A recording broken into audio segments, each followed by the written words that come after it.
and nothing's going to happen. I can actually rev the bike. So for the purpose of this video, we're going to be using my bike, which is a KTM Duke 390. It's kind of a classic beginner bike over here in Australia. I'll try and cover everything. If I miss anything, just hit me up in the comments. Let me know I've been a naughty boy. Obviously, at this point, I'm assuming you've got your hands on a bike and you've got the key.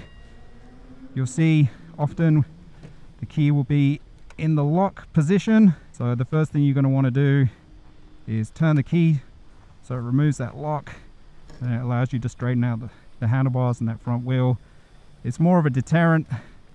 If someone really wants to steal your bike, that's probably not going to stop them. I'm going to throw a leg over. So the principles, or the way they tell you to do this on most courses, is they ask you to hold on to this grip with your left hand, reach across, pull that front brake in so the bike doesn't roll, throw your leg up and over, and then normally get that kickstand up by hitting it with your heel. And now I've got full control of the bike with my body. I'm now sat on the bike trying to get comfortable. Feet are on the ground, kind of wobbling the bike side to side.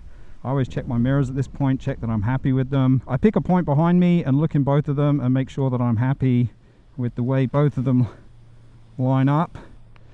I tend to pick somewhere that's behind my back, and then I try and line up both mirrors so that they cover as much of the road as they can and also catch a bit of me here. But everyone's got personal preference, just like a car, how they want to set up their mirrors.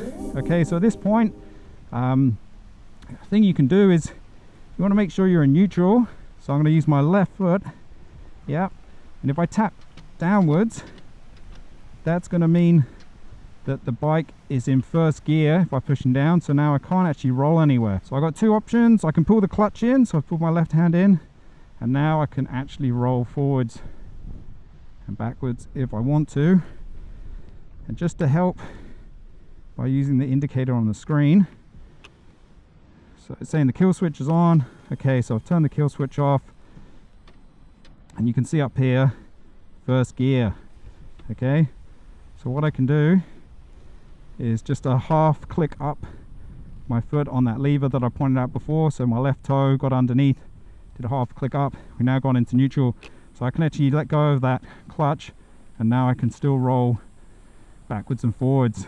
And when you do your learner course and stuff, that you spend most of the first day with the engine off, just kind of pushing the bike around with your own power, Flintstone style, just to get used to it.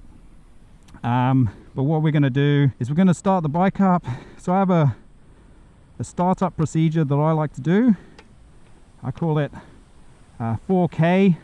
So just like, you know, the quality of a video. So 4K, because, you know, you got this procedure. Yes, you're going to be doing it at the start of your ride when things are pretty relaxed, but if you stall, say in busy traffic or whatever, it's easy to panic. You want to stay nice and cool, and I find that having a procedure in mind helps. So what I came up with was 4K, just to help me remember. So whenever I'm starting the bike, or if I stall it, I think, okay, 4K, what does that mean? Okay, the first thing I'm going to do is check, is the kickstand up? Yeah, kickstand's up. Then check the key. Okay, key. All right, turn the bike on. Cool. Then kill switch. Yep, kill switch is not engaged, so we can actually now start the bike and know what gear you're in. Yep. So at the moment I'm in neutral, but you might have stalled in third gear or fifth gear or whatever. You want to make sure you're down, either back in neutral or down to first. Today I was doing my test. I was going to the place to do the test, and I saw a guy on L plates at a set of lights just ahead of me, and he looked very fresh, and he actually stalled the bike at the lights and he couldn't get it going again, so he had to push it off onto the pavement, onto the sidewalk, to get it going again. So that's the thing. That was in, you know, moderate traffic. Most people, when they start a bike, they pull the clutch in. There's various reasons for that.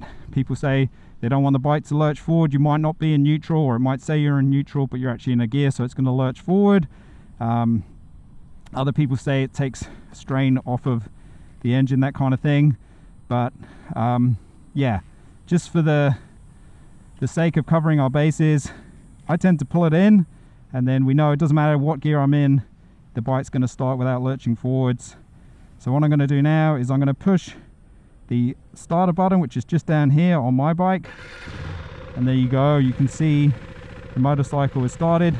I can let go of that clutch now, clutch lever, because I'm in neutral, and nothing's going to happen. I can actually rev the bike, and because I'm in neutral, the transmission isn't engaged. So basically, you know, your gears and your clutch, they work together with your motor and your engine to send power to the rear wheel. And if you've got it in neutral and you're not in the gear, then there's nothing happening. So you can rev that engine as much as you want, but it's not sending anything to the rear wheel. Okay, so now what I'm going to do is I'm going to pull the clutch in, and with that lever down there, I'm going to push down once, and you might have felt the bike lurch ever so slightly forwards, but you can see now it's in first gear.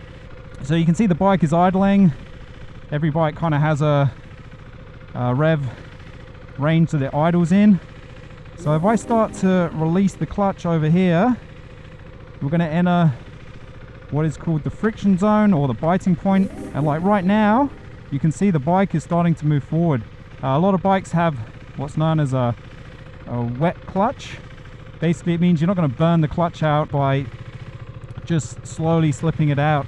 So I'll just do that again. So I'm just releasing the clutch super slow, and then once it starts to bite, the bike is going to start moving forward. So we're going forward. That's the engine just starting to carry the bike forward. Okay, so I'm just going to pop it back up into neutral, which means I can now let go of the controls.